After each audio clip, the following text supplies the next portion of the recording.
Intentional investing is a report which helps trustees think through the connection between their investment activity and what they're trying to do as a charity.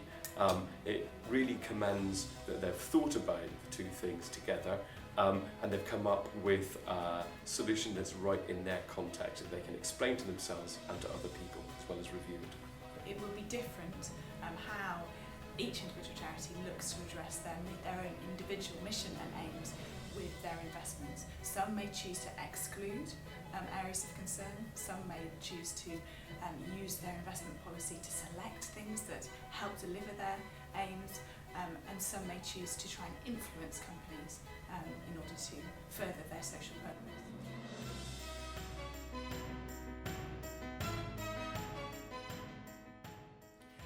The dilemmas are principled as well as practical, really. Kate will talk about the practical dilemmas, but the principal ones, I think, are that there's no one-size-fits-all solution for all charities. What we do in the report is to try and set out a thought process that everyone can think their way through, but it starts off looking at really important questions about just, does our investment conflict directly with what we're trying to do as a charity? Other principal questions are about, is our investment approach likely to alienate supporters or the people we're trying to work with?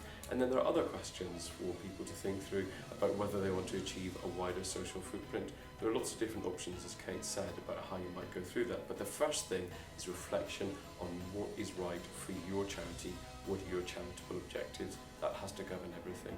And after that, there are options. Yeah, and the options might be whether you choose to exclude areas, whether you choose to select areas of investment, whether you choose to influence, or whether you choose actually social investment to directly deliver your aims. There are a lot of practicalities that you need to consider in order to work out whether it's effective in order to try and deliver any of those. And that might include things like the governance, how you go about managing your investments, what the benefits might be in terms of the charitable benefit, and what the cost might be in terms of the management of those assets in line with your aim.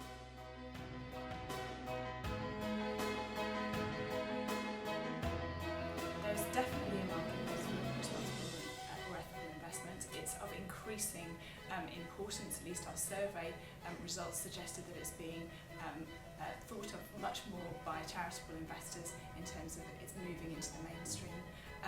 There is more product availability from investors, from investment managers, trying to match that demand coming from charities.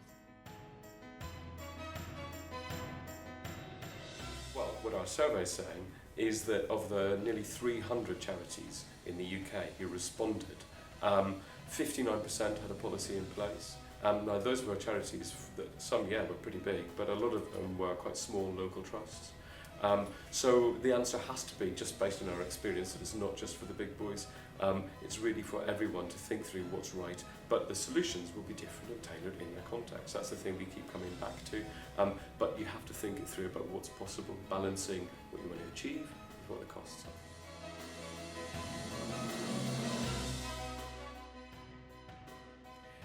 The one message I think we want to get across is be really thoughtful about what you're doing. It's probably not as complex as you think it is, but there are a set of questions that will help you go through the process to find what's right in your context.